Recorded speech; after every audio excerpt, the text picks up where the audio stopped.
So next हमारे पास topic है informed search की फर्दर टाइप्स। तो दो तरह की होती है, greedy best first search and दूसरी होती है ए स्टार सर्च। तो इस वीडियो में हम ग्रीडी बेस्ट फर्स्ट सर्च को डिस्कस करते हैं। तो सबसे पहले ह्यूरिस्टिक वैल्यू पता चल गया कि हमें एक तरह का एस्टिमेट देता है कि कौन सी नोड गोल, मतलब हम कितना दूर है अपनी गोल नोड से। ठीक है, तो इन्फॉर्म्ड सर्च की अगर हम बात करें तो सबसे पहले है ग्रीडी बेस्ट फर्स्ट सर्च। ठीक है, ये क्या करती है, ये वो वाली नोड को सिलेक्ट करेगी जिसकी सबसे लोएस्ट ह्यूरिस्टिक वैल्यू होगी, जिसको HN से डोनेट करते हैं। यहाँ पे HN मतलब होता है एस्टिमेटेड कॉस्ट। हमारे पास दो तरह की कॉस्ट होती हैं, एक होती है HN, एक होती है GN।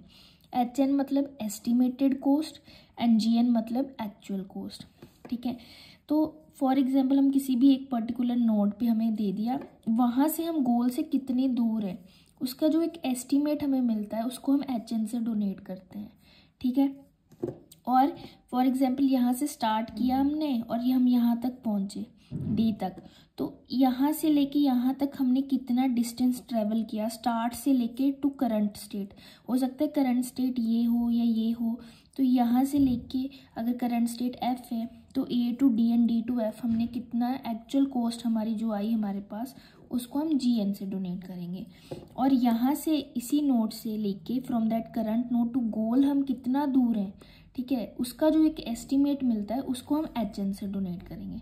ठीक है, तो GN जो है वो स्टार्ट से शुरू होगी to current node and current node to goal node का एस्टिमेट हमें HN देता है, जिसको हम ह्यूरिस्टिक वैल्यूज़ या ह्यूरिस्टिक फंक्शंस भी बोलते हैं।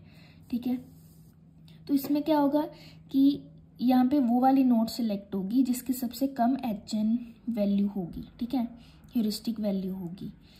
और ये क्या करेगा, ये GN को कंसीडर नहीं करता है। GN मतलब actual cost right from start to that current node, तो वो GN को इग्नोर करता है। ये फास्ट तो होता है लेकिन ऑप्टिमल नहीं होता है और कंप्लीट भी नहीं होता है कुछ केसेस में। ये कभी कभी ये लूप्स में भी स्टक हो सकता है। ठीक है, ऑल्सो क्योंकि वो GN को भी इग्नोर करता है तो ये पूरी तरह ऑप्टिमल नहीं है। ठीक है, उसके बाद हमारे पास एक डायग्राम है, जैसे यहाँ पे बहुत सारी ये नोड्स हैं A D C B इस तरह से, और ये जो लाइन मैंने बनाई है these are called edges right, जैसे A2 और D के बीच में एज है। तो ये जो मैंने वैल्यूज़ लिखी हैं 40, 35, 25 एंड सो ऑन, तो ये जो वैल्यूज़ हैं दीज आर माई HN। ठीक है, मतलब एस्टिमेटेड कॉस्ट है। और FN एक इवेल्युएशन फंक्शन है जिसकी मदद से हम वैल्यूज़ को इवेल्युएट करेंगे कि हर एक नोड में क्या क्या वैल्यू आ रही है। ठीक है, तो हमारा एम क्या है कि हमें स्टार्ट से लेके गोल तक पहुंचना है। तो हमारे पास ये एक फॉर्मूला आएगा F(n) is equals to H(n). F(n) मतलब इवेल्युएशन फंक्शन एंड HN मतलब हमारा जो ह्यूरिस्टिक या फिर हम कह सकते हैं एस्टिमेटेड कॉस्ट है from your current state to the goal state. ठीक है, सबसे पहले N में मतलब हमने A नोड कंसीडर की, तो H(a), तो उसकी वैल्यू क्या है 40।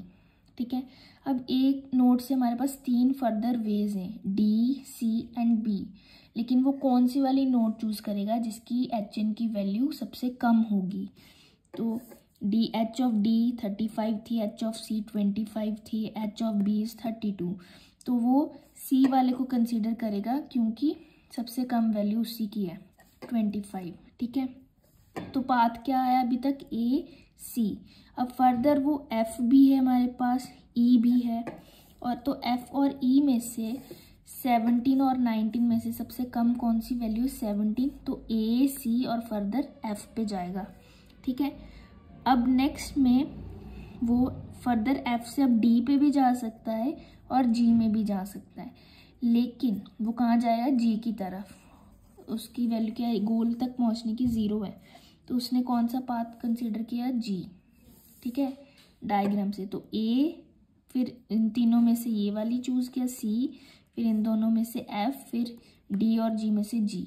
तो जो पाथ उसने फॉलो किया that is A C F and G। ठीक है, तो इसमें उसने जो हमारे पास GN होती है, जो एक्चुअल कॉस्ट होती है, उसको कंसीडर नहीं किया। So this was all about greedy best first search. Thank you.